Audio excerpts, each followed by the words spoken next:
Good morning, students. In the chapter that is heat, we are going to discuss about the change of a state. Students, we have discussed earlier about this topic also that basically there is change in a state of matter.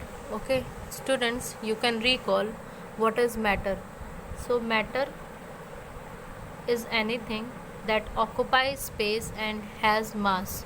Okay, and basically matter is divided into three: solid, liquid and gases.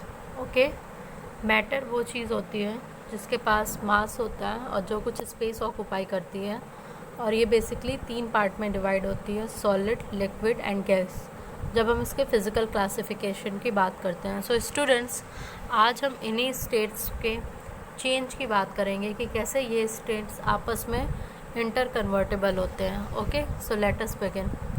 Students, here also you can see that matter exists in three states, that is solid, liquid and gas. Okay, and one state of matter can be changed into another state. और जो एक state of matter है वो दूसरे state में change हो सकता है. जैसे we can convert solid into liquid, हम solid state को liquid state में convert कर सकते हैं. liquid can be converted into gaseous state, liquid state को हम gaseous state में convert कर सकते हैं.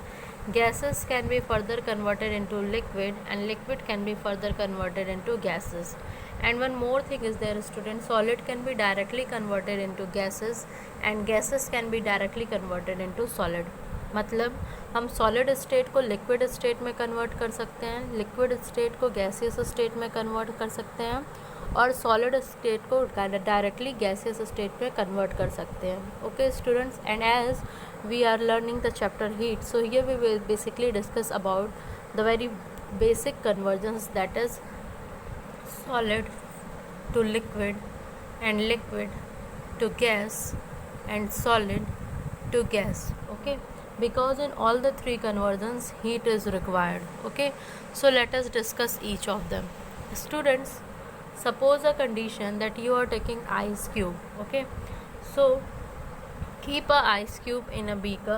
What you now heat it, so you will see that the ice cube which is in solid form will be converted into liquid. Okay, will be converted into water, that is liquid.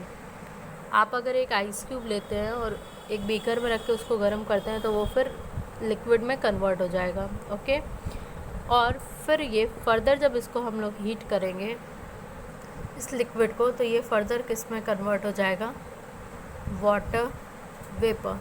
फिर ये further convert हो जाएगा water vapour में. Okay, so in this manner you can see that how solid state is converting into liquid state and liquid is further converting into gas.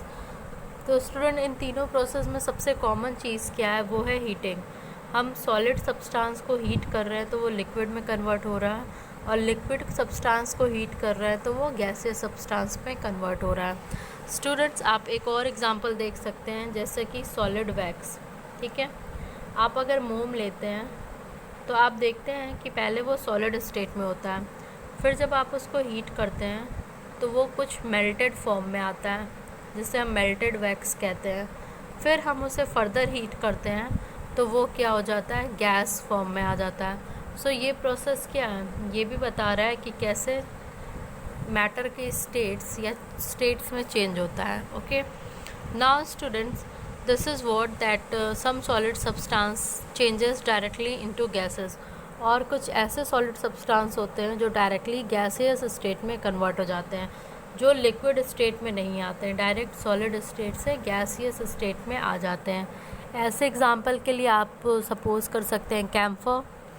तो आप कपूर आप लोग घर में भी देखते हैं. कैम्फर को जब आप हीट करते हैं तो वो क्या होता है? डायरेक्ट गैसियस फॉर्म में उड़ जाता है. Okay, so this is what camphor, that is basically this is sublimation process. इस प्रोसेस का नाम सब्लिमेशन होता है. इसके और एग्जांपल्स हैं जैसे नेफ्थलीन बॉल्स, फिनॉल बॉल्स. आप देखते हैं वो लिक्विड स्टेट में नहीं आके सीधे सॉलिड स्टेट से गैसियस स्टेट्स में कन्वर्ट्स हो जाती हैं. Okay, so students, this is about the change of state, and basically we have discussed that how these states are changed through the use of heat. Okay, हम लोगों ने ये देखा कि ये चेंज ऑफ स्टेट्स के बारे में पढ़ा कि पदार्थों की अवस्थाएं कैसे चेंज होती हैं, अगर वो ठोस अवस्था में है तो कैसे वो तरल अवस्था में जाता है, और उसको चेंज करने के लिए हम लोग कैसे उसमें हीट का यूज़ करते हैं। Okay, so this is all about the change of state. Thank you class.